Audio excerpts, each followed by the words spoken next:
మమతక్క పాలున్నాయా? ఇలా పాలు బాగా ఇయ్యలేదురా, ఆడకాలకే అయిపోయినాయిరా చిన్ని. అట్లయినా అనుకున్నా మమతక్క, అందుకే చెంబు తీసుకురాలి. నిన్న మొన్న బాగానే ఇచ్చిందిరా, దానికి మేత సరిగ్గా లేక ఇత్తలేదు. మేత సరిగ్గా లేకపోతే బావని మేపుకరమ్మనొచ్చు కదా అక్క, ఇంట్లో అట్టిగానే వంటాడు. ఇక మీ బావని గిట్ట బర్రెని మేపుకరమ్మంటే నన్ను మేపుతాడు.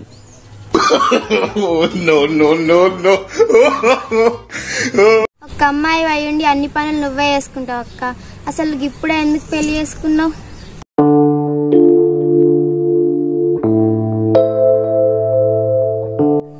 అయ్యో అక్క సారీ, అట్లని బాధ పెట్టినా? అయ్యో చిన్ని గట్లేం లేదురా, నువ్వు అన్నది కరెక్టే. కానీ నా లెక్క నువ్వు చిన్న ఏజ్ లో అయితే పెళ్లి చేసుకోకు. అమ్మ నాన్న బాధపడి పెళ్లి చేస్తారు, కానీ తర్వాత బాధపడేది ఎవరు మనమే. అందుకే నువ్వైతే ఎగిరితపడి పెళ్లి చేసుకోకు. నిజమే మమతక్క, నీ లైఫ్ చూసినాక నాకు కూడా పెళ్ళంటే భయం అవుతుంది. పెళ్లి చేసుకోవాలరా చిన్ని, ప్రతి ఆడపిల్లకు తోడవసరం. కానీ మనకంటూ ఒక ఏజ్ మెచ్యూరిటీ వచ్చినాకనే పెళ్లి చేసుకోవాలి. అట్టిగా జీవితాన్ని నాశనం చేసుకోవద్దు. నాకు జాబ్ వచ్చాక పెళ్లి చేసుకోనక్క, చూసుకుంటా కయ్యలా పడతానా? నీ తెలివి కోసం నువ్వు చదువుకోరా చిన్ని. జాబ్ వస్తుందో రాదో దేవుని దయ, గానీ ఎంతో మంది ఎంతో చదువుతురు, చదివిన కూడా మళ్ళీ గదే మన ఊళ్ళక చేసుకొని బతుకుతురు. కానీ ఏదన్నా చేసేటప్పుడు 10 సార్లు ఆలోచించి పని చేయరా చిన్ని.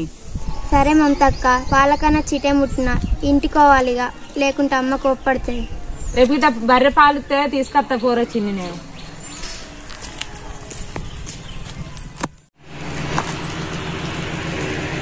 ఎప్పుడు దుకాణంలో తింటే తినుకుంటా చూడా. నీ గొంక బుద్ధి అయితే కొనుక్కున్న వాళ్ళ మీద కన్నయ్యకు. అవునేమని మీ అమ్మకి ఇంట్లో పైసలకి ఇబ్బంది అవుతుంది, కొనుక్కుని అవసరం ఆయే, ఇంకా నేనే కన్నెత్తున్నా అంటుంది.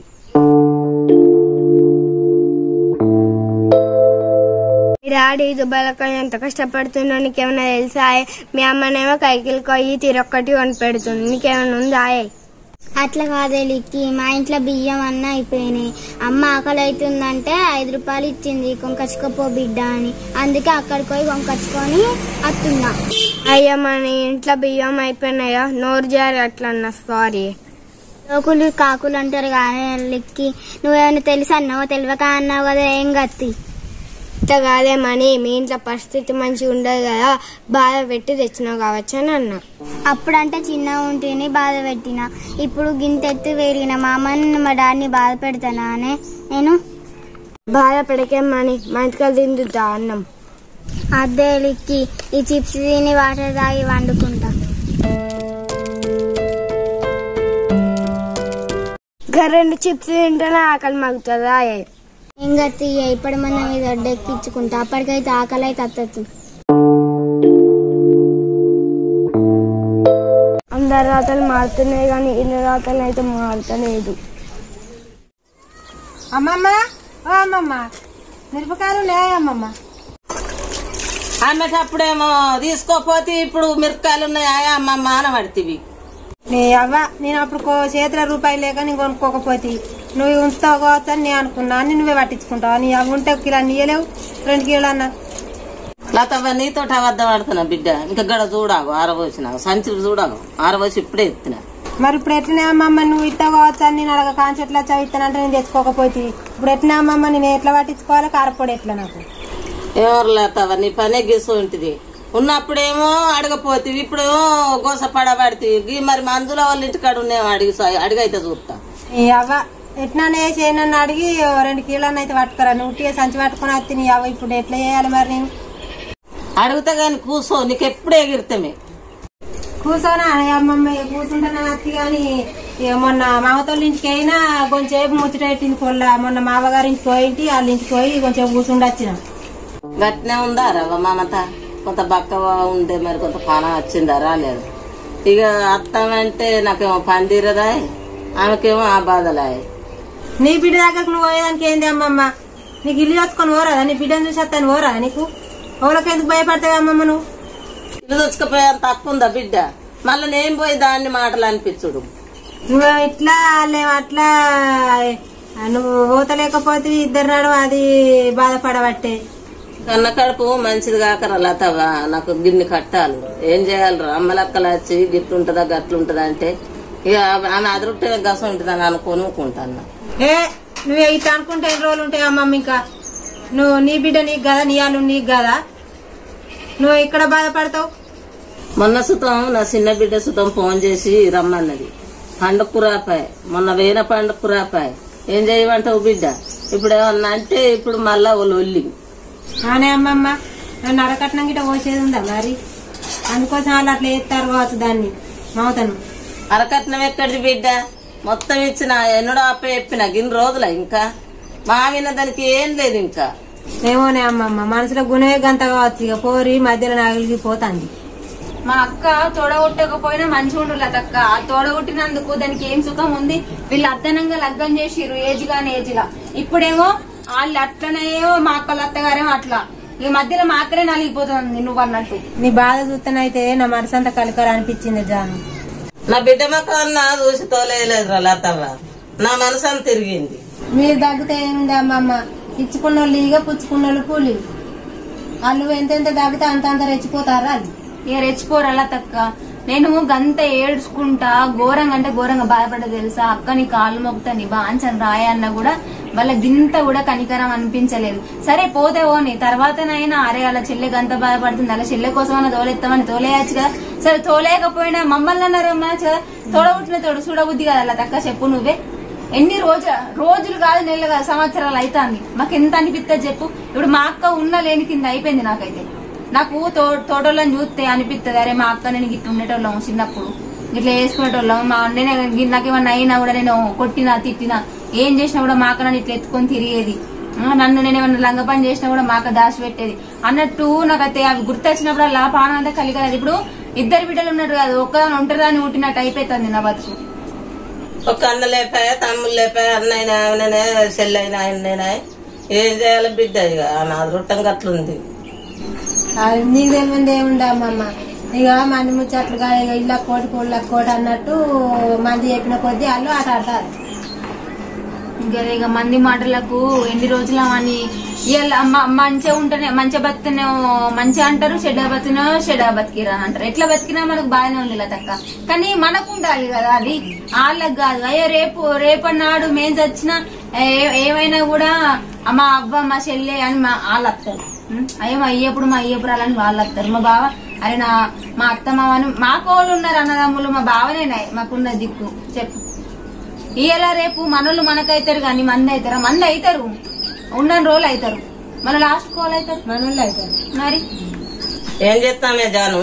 వనాడు కాకుండా ఉన్నాడా అలా గుండెల దేవుడు జొర్రడా? మన పుట్టినింటికి వచ్చడానికి ఆమె అదృష్టం కలగలే.